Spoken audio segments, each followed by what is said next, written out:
What's going on, people? Myke C-Town here with an episode of Records and Ramblings. Before we get into the records, let's do a little bit of rambling. This video is being sponsored by The Coldest Water, company that makes these awesome water bottles that keep your water cold for up to 36 hours. The bottles have no sweat technology and they are odor proof. So if you'd like to enter a giveaway to get one of your own bottle, there's a link down there in the description section. Or if you'd rather just buy one straight out, I have a promo code where you can get 10% off your entire order. That link is also down there in the description section, so check it out. Also, I want to give my condolences to the friends and family of Lassa. I believe I'm pronouncing that properly, but that is the owner of Scold Records, who a lot of you guys may know recently passed away. I never met the guy, but the few times I talked to him online, he was kind to me, and I know he was liked and respected by a whole lot of people. And regardless of how you feel about the whole limited records debate thing, man, he did a lot for the black metal scene, so rest in peace to him. So, actually starting out, I'm actually going to show a couple of releases from Scold that I've never actually shown. So, yeah, let's get into it. First record I'm going to show you, this is Owl's Blood with Cold Night of Meditation. So, I heard this when it came out back in 2014.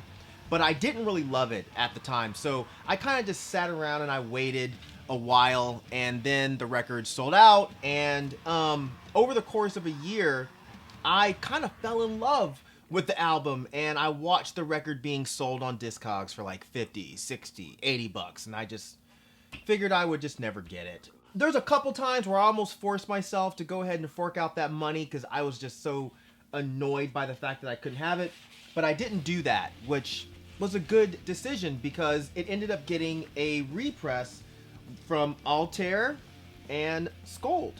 But yeah, Owl's Blood's a black metal band from Spain, and this album is seriously stellar. At times it reminds me of Old Over. I don't know, it's just a really well put together album. I guess you can call this raw, but I don't know. I don't really see it that way. The production is a little bit lo-fi, but it's not super rough. You know, everything is easily discernible on this album. But yeah, Records on Black won't bother showing you that. And there's no actual insert or anything. But doesn't matter, man. This is an incredible album. So if you've not heard it, make sure you check it out. Next record I'm going to show you. This is Ostots with, I got to read this, Ezeren Auras Tasuna. I'm sure I butchered that shit like a true gringo, but that's how I roll. This is the drummer of Owl's Blood's other band doing, they're doing black metal kind of similar to what Owl's Blood was doing, but this is a bit more aggressive. This one actually took me a bit to get into. The music is off the bat excellent, but the vocals are kind of what took me a minute to get on board with. They're really weird. They're kind of strained, but they're also muffled sounding. It's hard to describe, but yeah, now I think the vocals are just fantastic. Records on Black won't bother showing you that, but it does come with this cool poster that I'll probably never hang up because I don't hang up posters, but it's a nice poster. Yeah, this is a very magical sounding album, man. It's really weird and hard to describe, but you can still get it for a fairly decent price, so if you see it around, I would definitely suggest picking up a copy. Next record I'm going to show you, this is Choking Victim with No Gods, No Managers. So, this was a recommendation from either Jason from Get Into It or Pat from Ground Zero Salem. I can't remember which one of them said something about it, but we were on a live stream a while ago, one of the ones that Marty Worm does, and I mentioned how I'm a huge fan of Operation Ivy, and someone in the chat mentioned ska crust.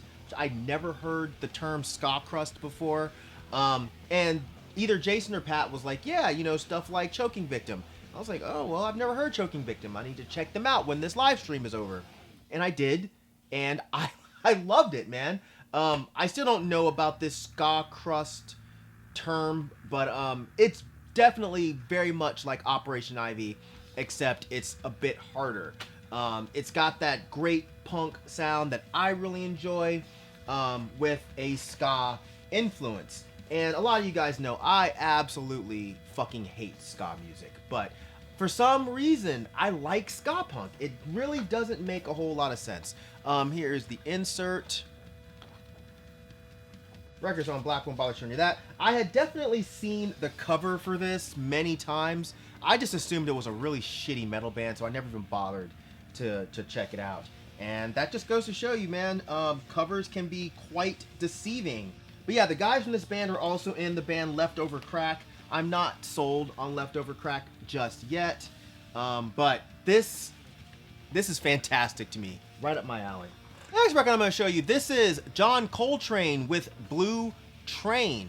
So yeah, I'm not well versed in jazz. I've said that before, but I'm starting to get into certain things. I'm noticing I'm way more into the abstract side of jazz. I'm not too into the kind of smooth stuff, if you know what I mean. Stuff like Monk and Mingus, Ornette Coleman, I'm really into that kind of stuff. This is good, but it's not my favorite. But the more I listen to it, the more I enjoy it. The track Locomotion is probably my favorite, which people probably wouldn't expect because it's like a slower, almost more mellow track, but I just really like the way it goes, the way it moves. But yeah, this is a really cool record. I think this is the only Coltrane record I have right now. I think, I might be wrong, but yeah, I'm gonna definitely get more of it because this whole world of jazz is starting to get very, very exciting to me. The next record I'm gonna show you, this is the Integrity Krieg split.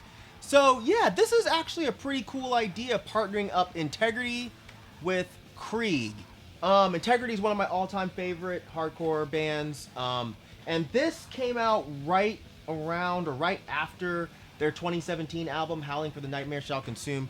And it definitely, the two originals on here sound like they were recorded around the same time. There's also a Gizm cover on here, which is really cool to see because I love Gizm, and you can tell Integrity loves Gizm. And there's also a Burma Pyre cover. Burma Pyre is apparently one of Dwid's other bands that I just never dug into, but the song on here is actually pretty cool. The Krieg side is really good too. It's one new song, one reworking of an old song, and one live song. I believe that's correct. But yeah, the new song here is really slow and it's really good. It actually kind of reminds me of Integrity.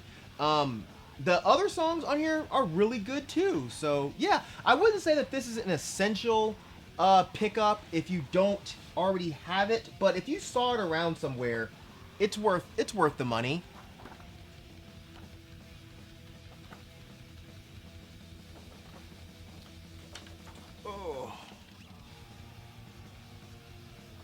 The vinyl here is quite nice. But yeah, this is a cool release. I really like the cover. I don't know if you guys can see that, but the Integrity skull is kind of spot glossed on there. Whatever. Anyways, the next record I'm going to show you, this is Napalm Death with Scum. Man, what is there to say about this shit, man? This is the album that started so many bands' careers, man. It's fucking classic material. I feel like I don't have to tell you guys anything about this, but I don't know. I have a complicated history with Napalm Death. I don't enjoy all of their catalog. I think a lot of it is really hit or miss. At this point, I really enjoy probably about half of their material, but this is one that I can jam at any point. It's just classic grindcore. Records on Black won't bother showing you that. This comes in this nice printed inner sleeve here. Lots of pictures and stuff.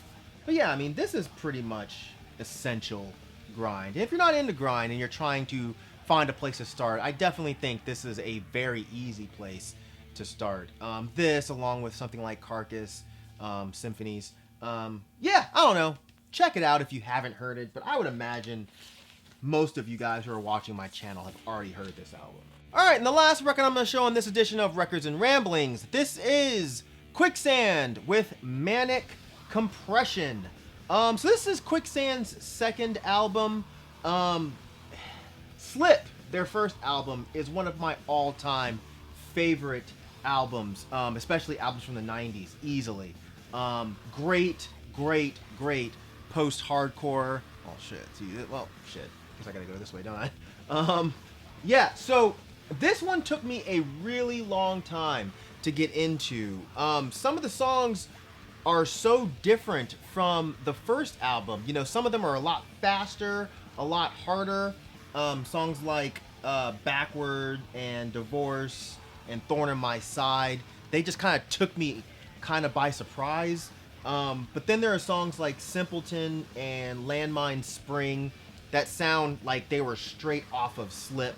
So then when you really sit down and listen to this album and analyze all of the songs in one package, it really is a masterpiece of an album because the songs really do flow together. But yeah, God, this is just so good, so good. Comes with this really nice poster.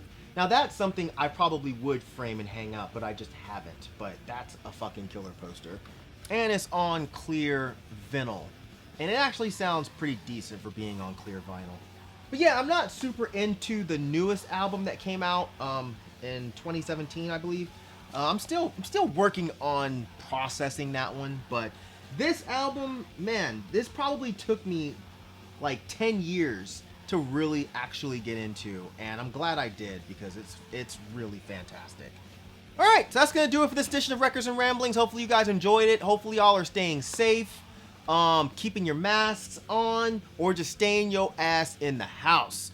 But as usual, thank you for living, thank you for loving, thank you for being you, and I'll see you guys next time. All right, peace out, boy.